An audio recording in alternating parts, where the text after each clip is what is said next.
Okay, we left off Chav Gimel Lamed Beis.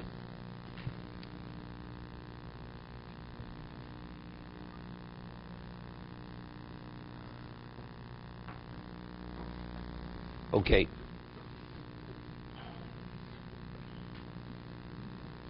We left off at the two dots.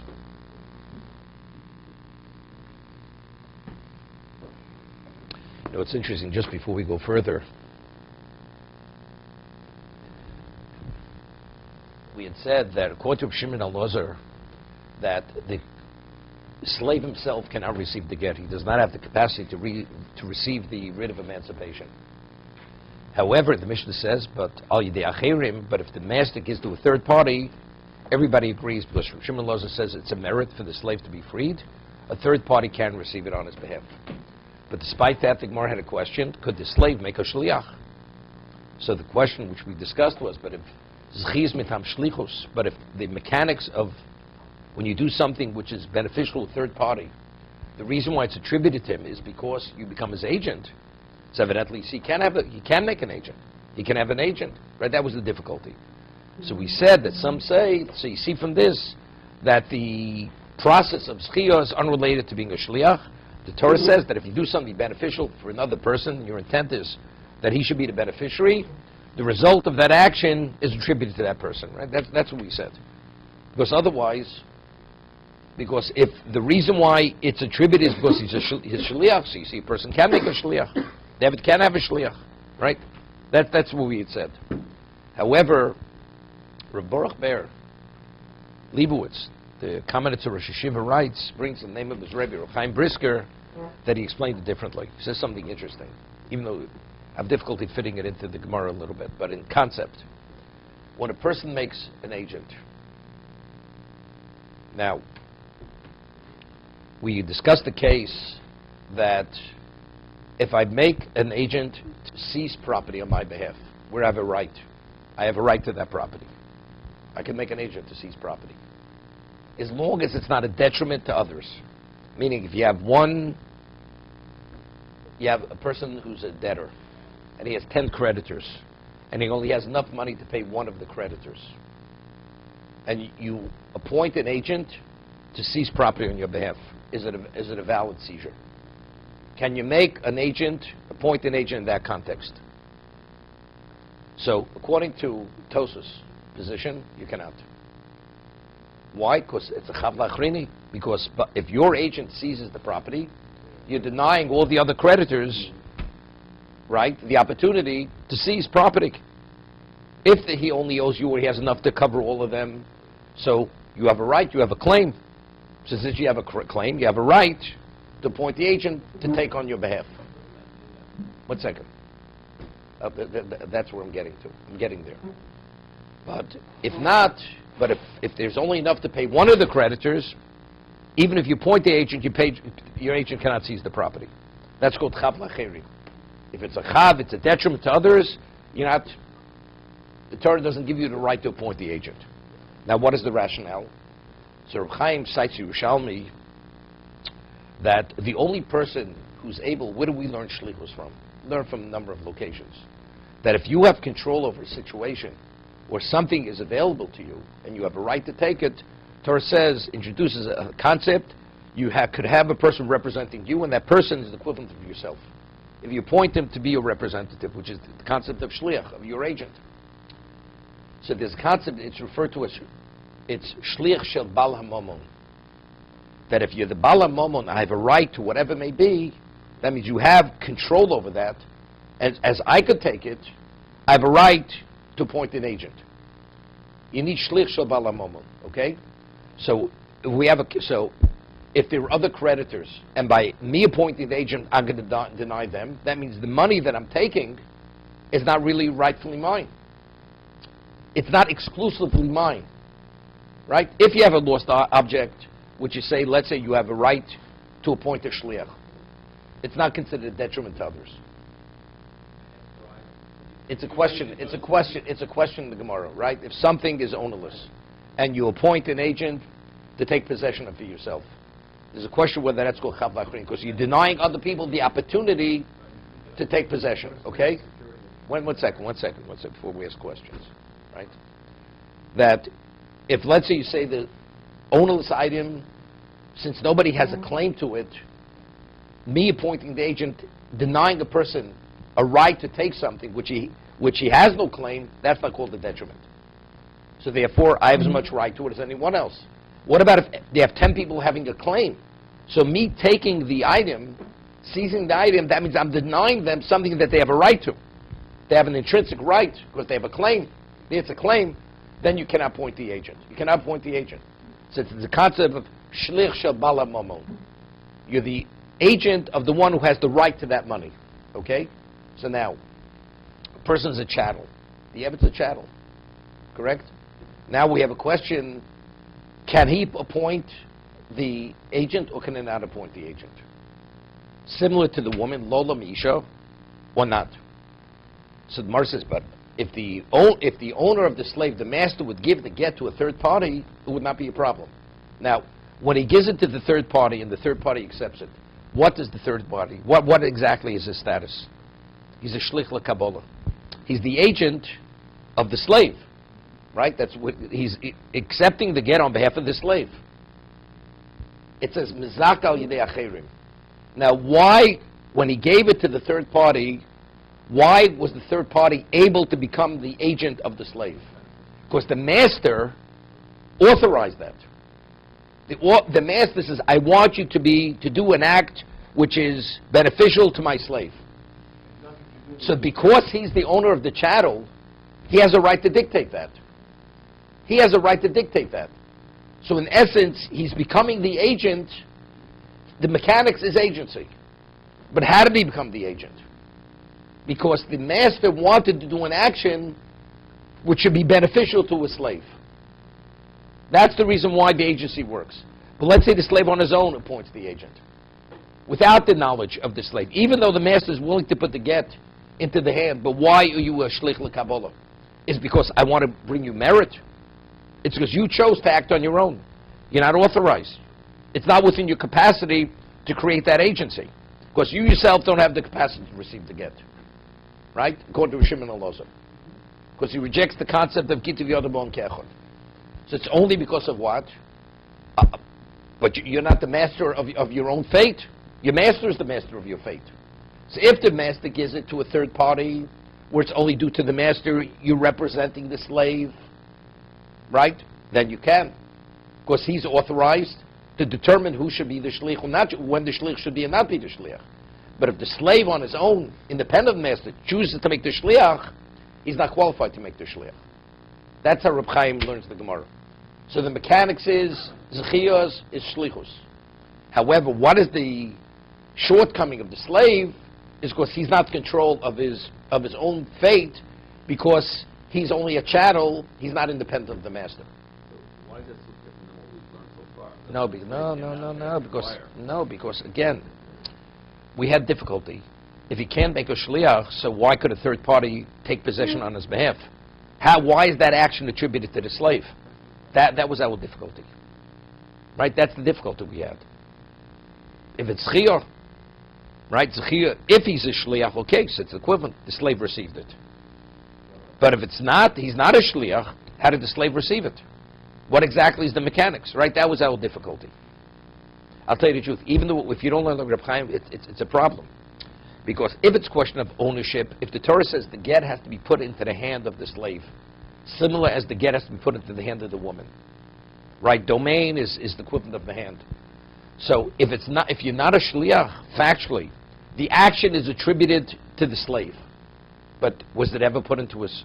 If we're talking about acquisition, ownership rights, what I do, like we showed from when they divided Eretz Yisrael, they were minors who received that portion, so the princes who divided on behalf of their tribes, they represented the children. So there it's a question of ownership rights. The ownership rights which they took on behalf of the children, the consequence of that action is attributed to the child. But that's ownership. But if the Torah says factually to be emancipated, the get has to be put into your hand. If the third party is not me, it wasn't put in my hand. So if it wasn't put in my hand, how's he emancipated? So even there we're talking about monetary rights, ownership. Here we're talking about more than ownership. Physically, it has to be put into your hand. So if you learn like Reb Chaim, it's very good. Because factually he is his agent. Except there's no shortcoming of agency, because the master is the one who actually created the setting that he should be the equivalent of the slave. That was his decision. He says, I want to bring merit. I want you to bring merit to my slave, and I want you to represent my slave. And there's no question the slave would be agreeable to this, because he wants to be emancipated. He can do whatever he wants to. No, but if it's a chov, he can't do it. It's only because it's a schus for the slave. No, I understand. Because it's a schus. I understand that. But again, in reality, the reason why the slave, the third party, is the shliach of the slave, because the slave wants it. But that's not sufficient, because he wants it. It's because the master wants that you should represent the slave. No, if the slave would be opposed to it, right, then he couldn't. So he's agreeable. But what is the determining factor why he could be that? Because the master endorsed it. He okayed it. That's the reason. Rabbi, if the master, instead of appointing an agent, gives them get directly to the slave to emancipate him. According to Shimon laws, it doesn't work. Why? Because the hand of the slave is the hand of the master. If the master would take this get and put it in his own hand, He's giving it to himself. he's giving it to himself.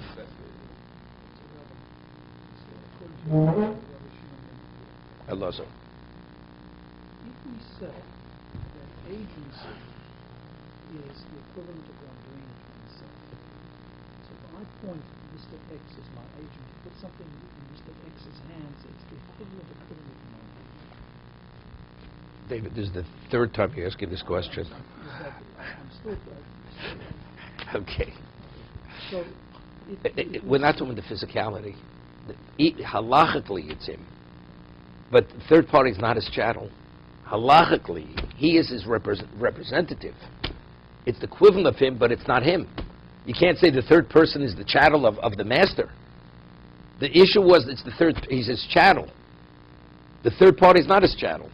Once he's not his chattel, he could represent him without the handicap of being his chattel. Halachically, he's him. Not in the reality, he's him. In his physicality.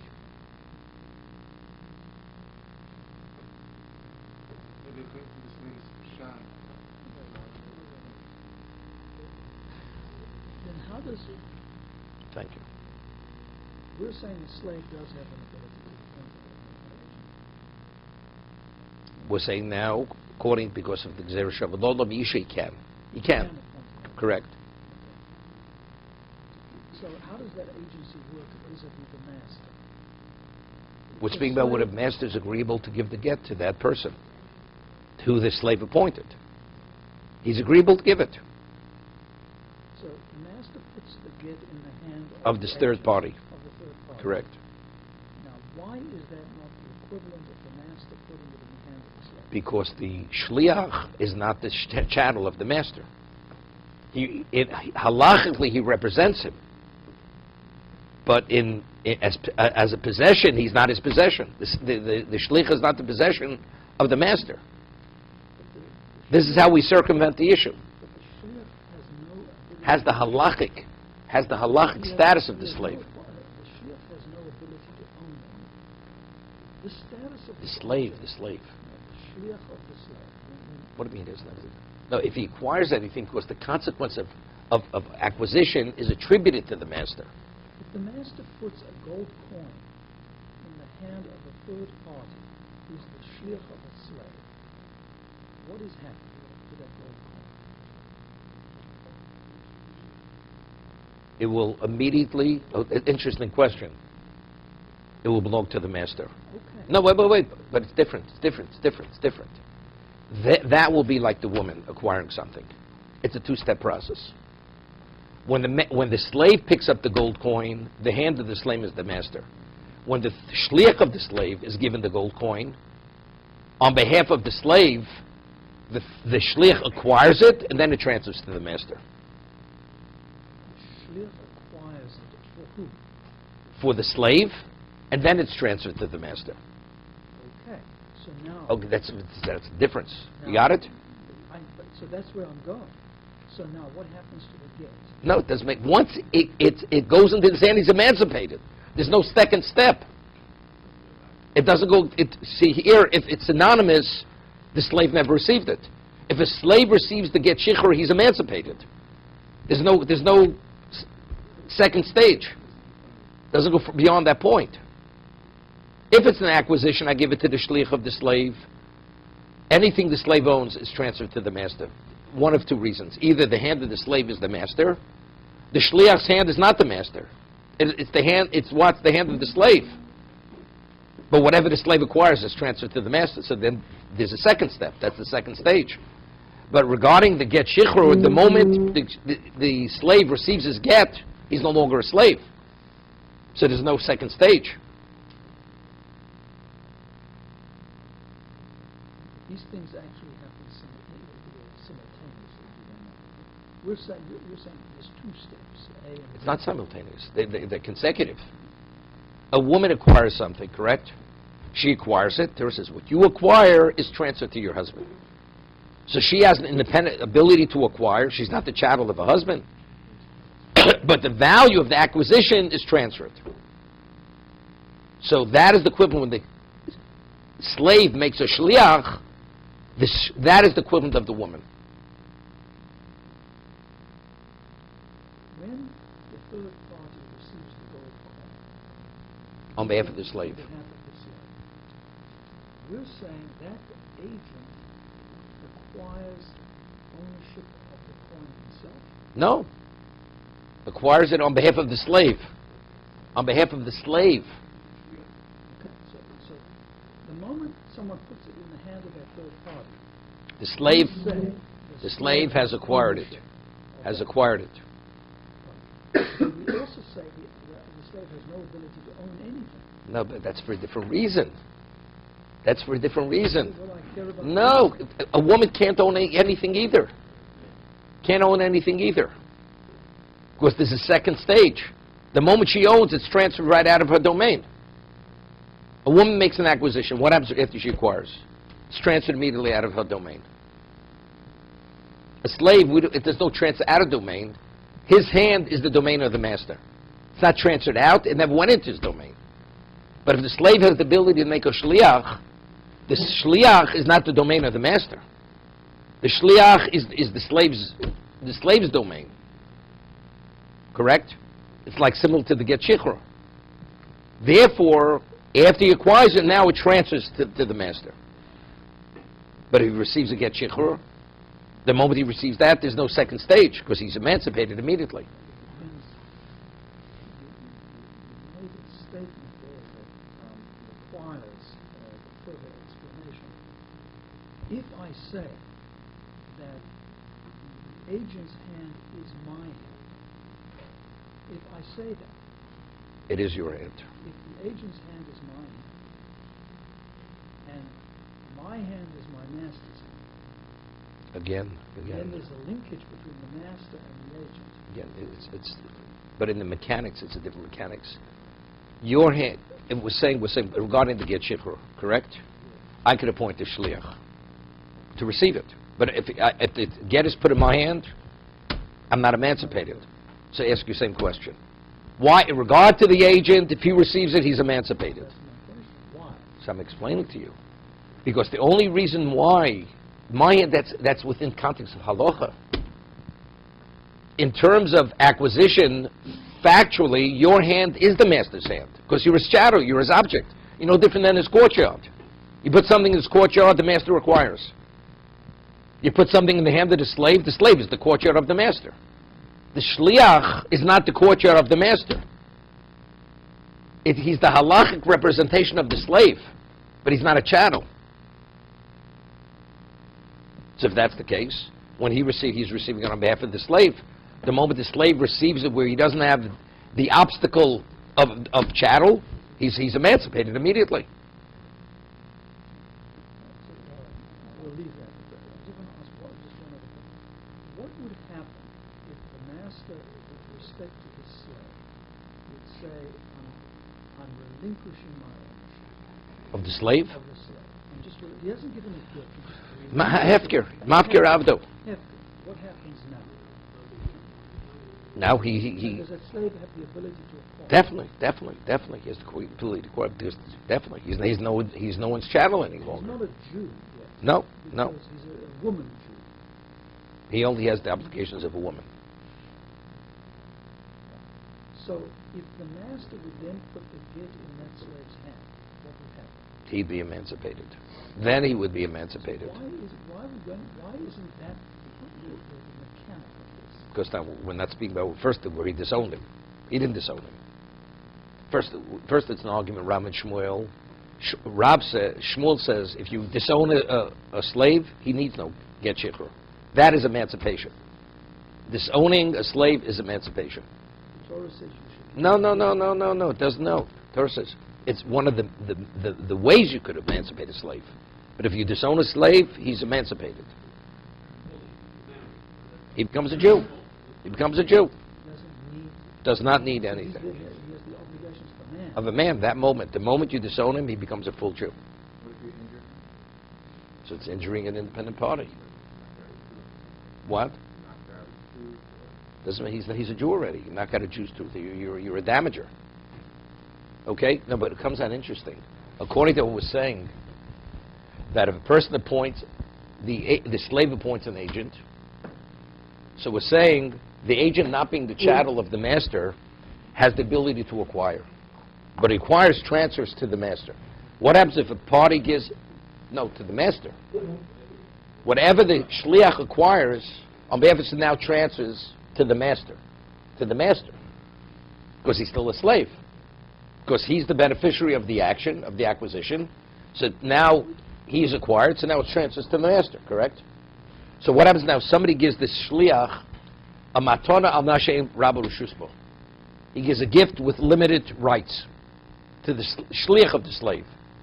Take possession of this for the slave on the condition that the master has no right in that.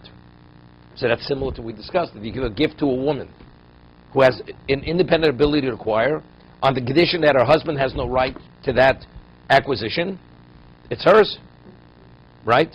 So we have a case regarding the slave. If he appoints a shliach, you're able to give a limited gift, where the master cannot be the beneficiary of that gift, according to what we're saying. Only According to everybody. Even according to Rav Shimon Elazar. someone can go and say, I want to... If a slave appoints an agent, and now you give a gift to that agent, to the slave, on the condition that his master has no right to that gift. Right? It would be considered a valid gift. Because we're saying the agent is not the domain of the master. Right? Similar to the gift. He's the agent of the slave. So that means that the agent has an independent ability to acquire. So if he has the ability to acquire, I'm giving you this gift on the condition that the master should not have any interest in this gift. It should be the slaves. It will not transfer to the master.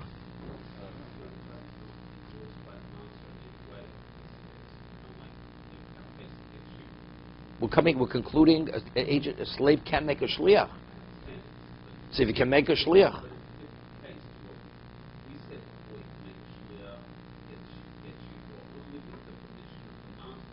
No, the conclusion was Lola Misha without the permission of the master.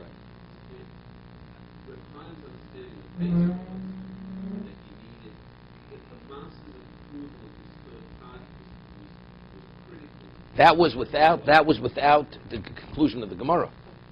That was if you mizakal yidei acherim. According to the conclusion, Reb Chaim has no relevance. The Torah says the slave can appoint a shliach. It doesn't have to come through mizakim. Doesn't have to come through the master. But what I'm saying may not be correct, because maybe it's only regard to get. He has the ability to make a shliach. Only for get. But for monetary aspects, because he's a chattel, not all because it's a detriment to the master. It goes right to the master. You just said everything that the slave owns goes to the master. So how can he, even if he designates a shliach, still goes to the master? No. But it's a two-stage process. If we're saying if a woman acquires something, does it go to her husband? Yes. After she acquires it, it goes to her husband. Correct. Okay. Right. But so therefore, because she first acquires, could you put limitation on that gift? You could put a limitation on the gift. But how does the slave, even with the shliach, how does the slave acquire? If we're saying a shliach is not a chattel, as we're saying in regard to the get. Correct. So the slave, we say the slave has the ability to appoint a shliach, right? So I appoint a shliach to acquire on my behalf. Could he make such a shliach? We just said he has. So that's what I'm saying. Maybe the Xerxes only forget. Lola Misha is only forget. Or maybe he goes, or no, maybe not. Lola Misha means, as we said, all the mitzvahs are learned from Lola Misha, right? His obligations as a Jew, he has the obligations of a woman. So maybe I learn Lola, as he can make a woman can make a shliach, a woman can make a shliach, maybe the slave can make a shliach, even for monetary acquisition. I don't know the extent of the Gzer Shav of Lola Misha. So if you say you can, so then we have a case where you could give a gift to the slave. I'm not saying Rabbi Shusbo. But you see from the mission, it's not correct. Because if that is the case, according to Rameir, according to all of them, Rameir says it's only Mammon al Yidei Acherim. We have a case, even al Yidei Atzmo. He has money that was given to him as a gift through a third party. Now he takes that money, he redeems himself. There's no such case in the Mishnah. So you see clearly from that, the Lola Mi'isha is limited only to get. He can make a shliach. He can't make shliach elsewhere. Right? That you see clearly from the Mishnah. It's limited only to get. Right? So somebody would put, if the slave would designate an agent to receive a gold coin. He's not qualified. He's not qualified to designate an agent. Exactly. That's what we're saying no there. agency. There's no agency outside of receiving a get.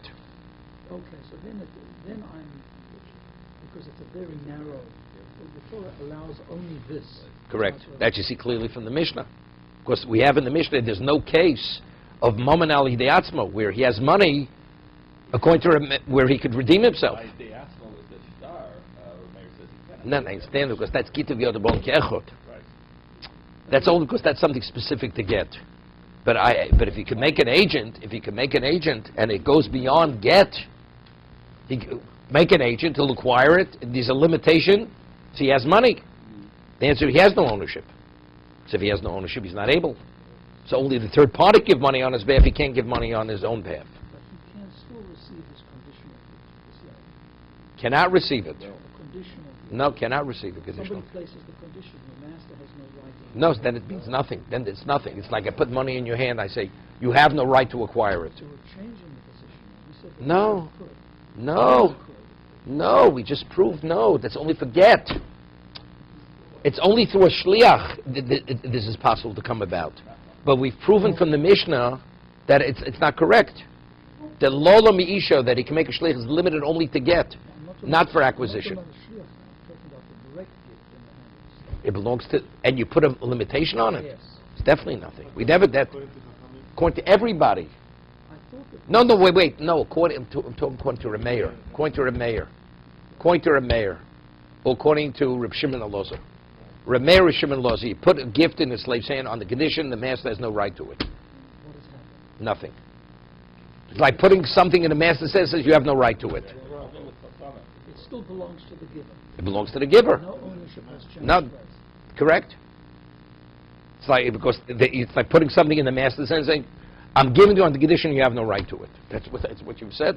It means nothing. So if somebody, if this third party puts the money in the hand of the slave and another person steals it, he is stolen from whom? The From original giver. person, from the giver. That's something else. And we're going to discuss this. The Gemara is going to discuss this. I'm not saying Rabbi Shusbo, according to the Chachamim, it is, he could have put a limitation. Right? Acquisition is not. He doesn't need the low. He can do it himself. He doesn't need the shliach. Slave can acquire.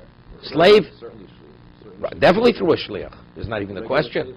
Right? It's something you could do yourself. You could do it through an agent. Yes.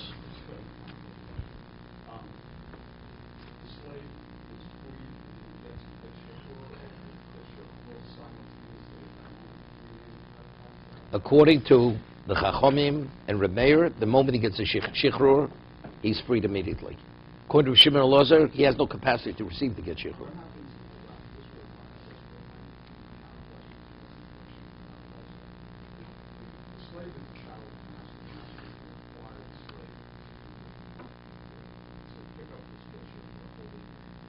But what's his hand? His hand is the master.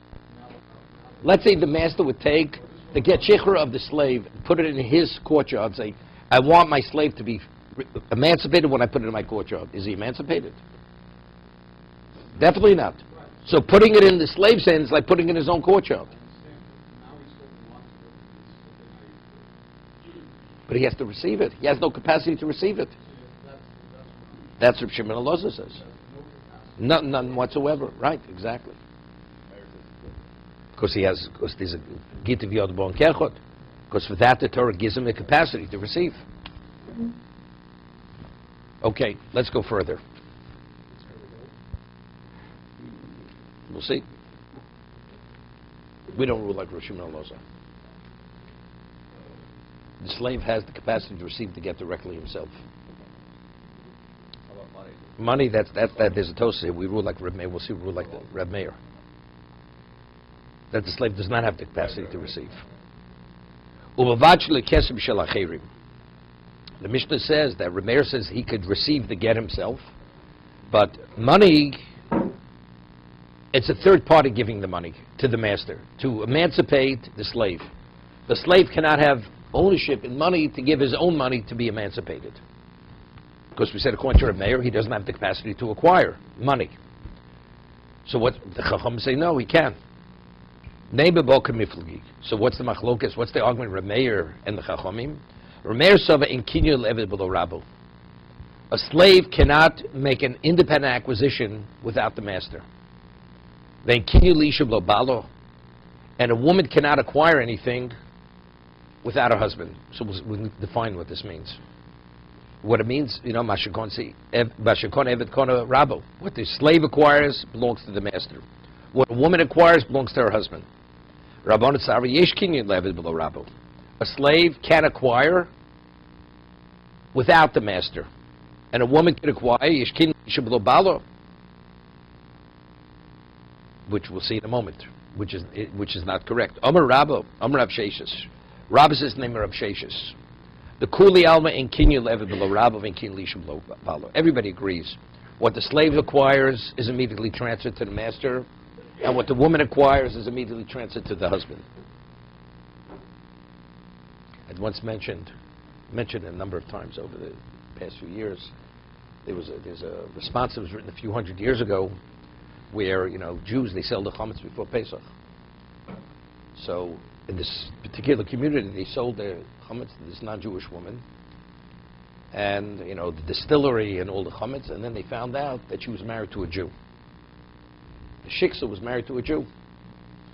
So the halacha is that if chametz belongs to a Jew on Pesach, regardless of how it came into his domain, after Pesach, rabbinically, you're not permitted to benefit from it. So if we say mashakon isha kana balo, what the woman acquires immediately is transferred to the husband, so all the chametz belong to a Jew during Pesach. Wait. So he says, but the Torah doesn't recognize the marriage. But according to Russian law, all the assets of the wife belong to the husband. Right? It's Dina Malchus Adina. In Russia, that was the law of the land.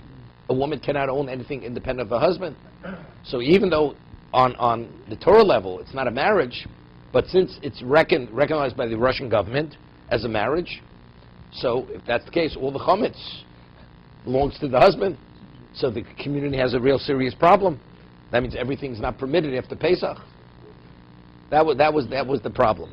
Now, how do you deal with the problem?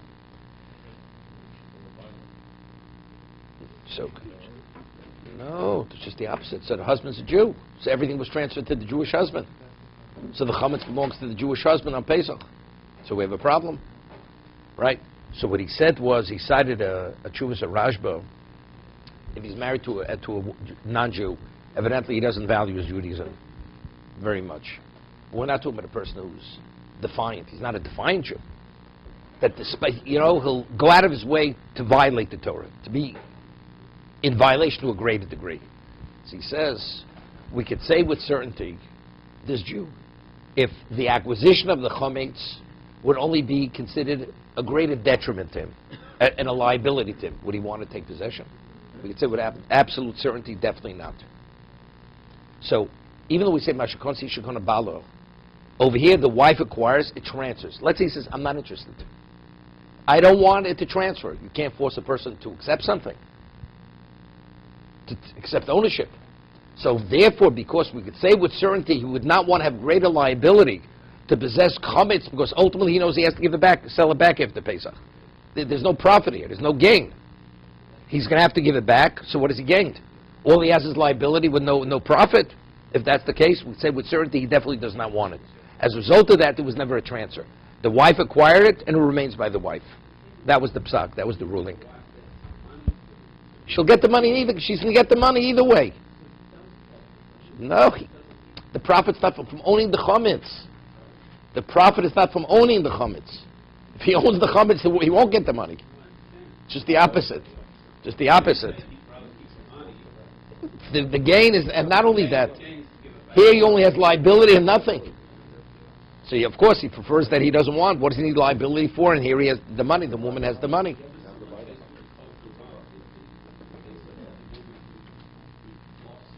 No.